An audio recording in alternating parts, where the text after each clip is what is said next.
Good morning guys, good morning. So ngayon po ay nandito tayo sa Judicial Sharia Court ng may Abu Dhabi. So actually po guys ay pumunta po kami dito dahil ito po ay pinaka-special na araw ng kasal ng ating kapamilya na si Juhairi at Moya Sara. So actually guys, noong date of 17 ay kinasal po sila sa pangmaramihan. So all members of the family for both parties and friends will be attend on that wedding day. So ito na po yung pinaka-final dahil po nandito tayo sa Sharia Court para idaraos ang pinaka-final na kanilang wedding day. So kailangan natin sa ganito mga bansa, lugar tulad ng UAE. So kung tayo po ay mag-iisang dibdib, kailangan po natin na magparehistro sa sanghay ng gobyerno katulad nito, Judicial Sharia Court. So para maging legal ang pagsasama ng mag-asawa. So ngayon po ay sa ngayon po hindi pa ninyo makikita yung dalawa dahil nandoon sila sa loob na nagpa-file po sila ng kanilang kasal. So kami na lang po ng aking mga kasamahan, ng aking misis, kapatid ni Juhairi at saka ang tita ni misis. So andito lang po kami sa labas naghihintay. So actually guys, limit lang po ang tao na pwedeng umattend. Hanggang 6 people only ang pwede na mag-attend para maging mga witness ng both parties. So ayun po guys ang konting paliwanag sa ating video sa ngayon. So ito po yung area ng Judicial Sharia Court. So ito po yung area or lugar ng Sharia Court ng Abu Dhabi.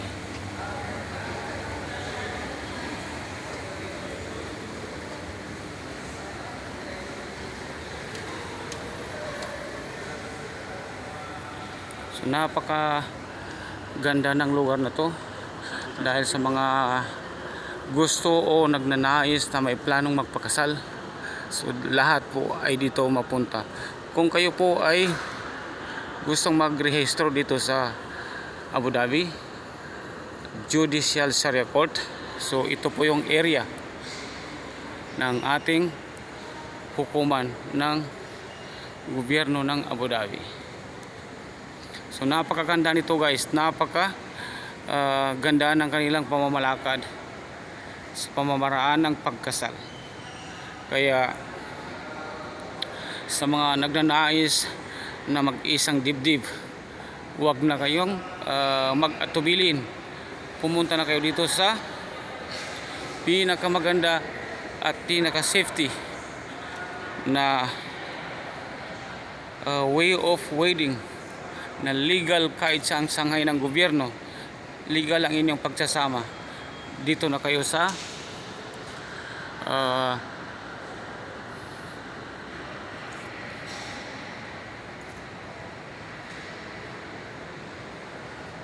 dito na kayo pumunta sa may Judicial Department of Abu Dhabi or Sharia Court.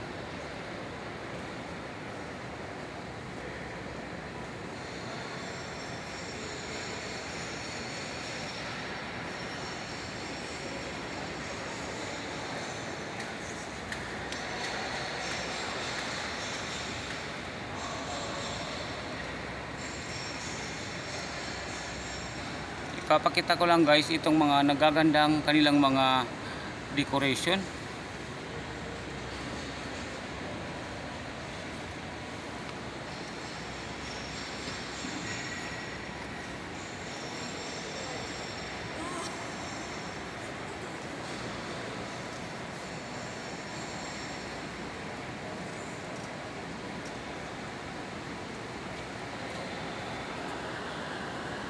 Actually po guys, alanganin kanina na ako'y nagbibideo. Nagpaalam muna ako kung pwede po. Kabayan, good morning.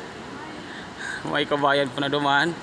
So siyempre pag kabayan, palagi tayo nakangiti. So yan ang hindi matatawarang ugali nating mga Pilipino, kabayan man or hindi, tayong mga Pilipino na napaka-smile natin sa isa't isa.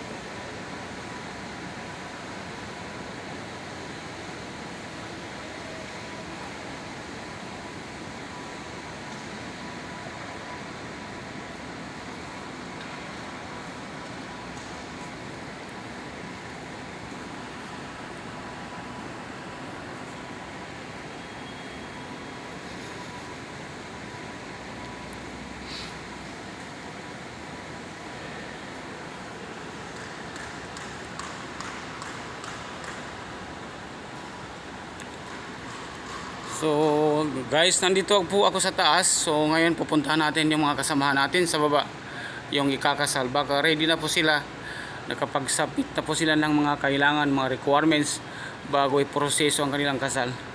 So tara guys, balikan natin sila. At huwag muna natin i-off ang ating camp dahil tuloy-tuloy pa rin tayo sa pagkukuha ng mga nagagandang view, nagagandang istruktura ng building na to, na proud to be UAE. We are proud. This is the proud and this is the pride of the UAE.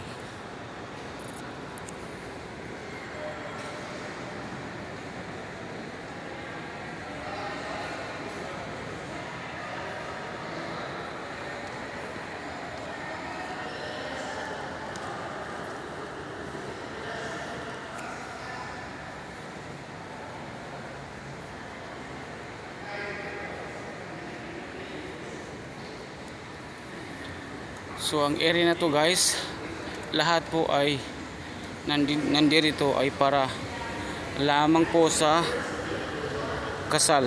So lahat mo nang pumupunta dito maliban sa mga witnesses ay ikakasal. So tingnan nyo guys, busy ang bawat isa, kahit anong lahi, basta gustong magpakasal, welcome na welcome sa area na to. So this is the very excellent rule of the UAE. So napakaganda. Gusto mong matahimik, gusto mong maging stable ang inyong pagsasamahan, pwede ka lumapit dito.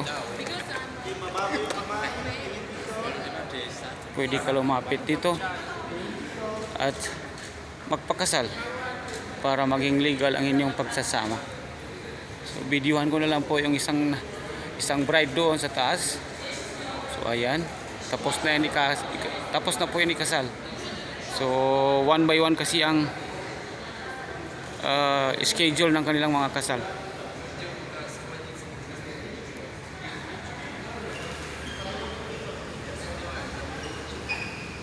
So ayan, Abu Dhabi Civil Family Court.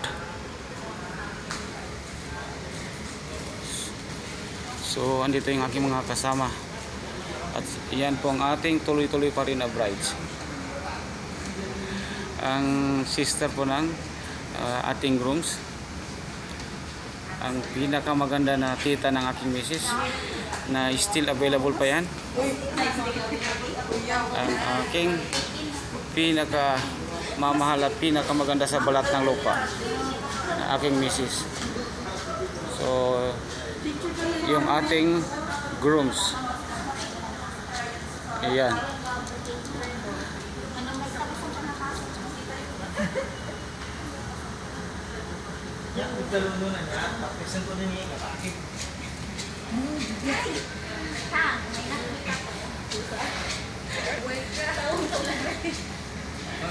So guys, waiting pa rin kami guys. So waiting pa rin kami kasi isa-isa tinatawag. So depende po sa schedule, kasi ang daming ikakasal guys sa araw na to. Kaya one by one po or by groups ang style or sistema ng kanilang pagdaraos ng kasal dito, pag-gathered or pagdaraos ng kasal. So ayan guys, ang ating konting paliwanag sa ating video sa ngayon.